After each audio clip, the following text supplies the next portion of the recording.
ಈ ಥರದ ಗೊಂದಲ ಮತ್ತೆ ಹೇಗೆ ಸರಿ ಮಾಡಿ? ಎಲ್ಲ ಗೊಂದಲಗಳು ಮುಖ್ಯಮಂತ್ರಿಗಳು ಪಕ್ಷ ಅಧ್ಯಕ್ಷರು ಅದನ್ನು ಬಗೆಹರಿಸ್ತಾರೆ. ಕಾಂಗ್ರೆಸ್ಗೆ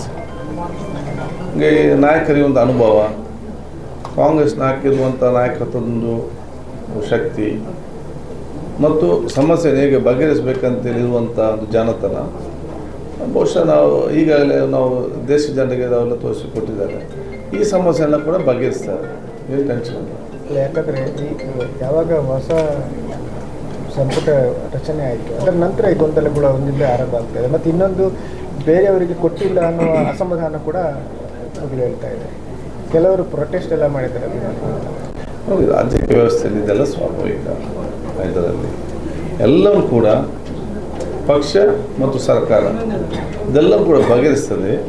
ಈ ರಾಜ್ಯದ ಜನತೆಗೆ ಅತ್ಯುತ್ತಮವಾದ ಸೇವೆಯನ್ನು ಇವತ್ತು ಕೊಡ್ತದೆ ಮತ್ತು ಈ ರಾಜ್ಯದ ಸರ್ವ ಜನರು ಕೂಡ ಮೆಚ್ಚುವಂತಹ ಮತ್ತು ಒಪ್ಪುವಂತಹ ಒಂದು ಸರ್ಕಾರ ಮತ್ತು ಪಕ್ಷವಾಗಿ ಇವತ್ತು ಕಾಂಗ್ರೆಸ್ ಸರ್ಕಾರ ಕೆಲಸ ನಿರ್ವಹಿಸ್ತದೆ.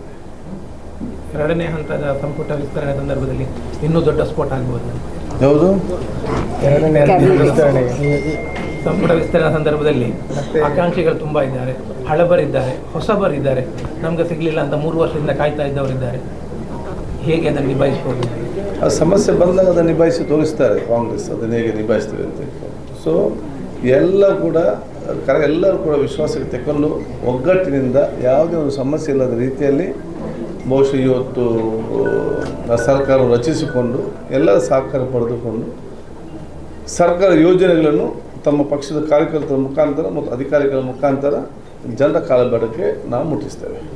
ಕೆಲವು ಕಡೆ ಪ್ರೊಟೆಸ್ಟ್ಗಳು ಆಗ್ತಾ ಇದೆ ಮತ್ತು ಹೇಳಿಕೆಗಳನ್ನು ಕೊಡ್ತಾ ಇದ್ದಾರೆ. ಊಟಿ ಖಾದರಿಗೆ ಮಾತ್ರ ಅಲ್ಲ, ಜಮೀರ್ ಮತ್ತು ತಮೀರ್ ಅವರಿಗೂ ಕೊಡಬೇಕು ಅನ್ನೋದು. ಕೇಳಲೇಬೇಕಲ್ಲ, ಅವರಿಗೂ ಸಚಿವ ಸ್ಥಾನ ಕೊಡಬೇಕು, ಅದು ಎಲ್ಲರಿಗೂ ಕೊಡಬೇಕು. ಸಾಧ್ಯವಾದರೆ ಎಲ್ಲರಿಗೂ ಕೊಡಬೇಕು. ಇದರಲ್ಲಿ ಅದು ಕೊಡಲಿಕ್ಕೆ ಆಗ್ತದೆ ಇಲ್ವ ಹೇಗೆ ಅಂತೇಳಿ ಪಕ್ಷ ಮತ್ತು ಸರ್ಕಾರ ಅದಕ್ಕೆ ತೀರ್ಮಾನ ಮಾಡ್ತದೆ. ಕೇಳಲಿಕ್ಕೆ ತೊಂದರೆ ಇಲ್ಲ, ಎಲ್ಲರಿಗೂ ಕೇಳ್ಬೋದು.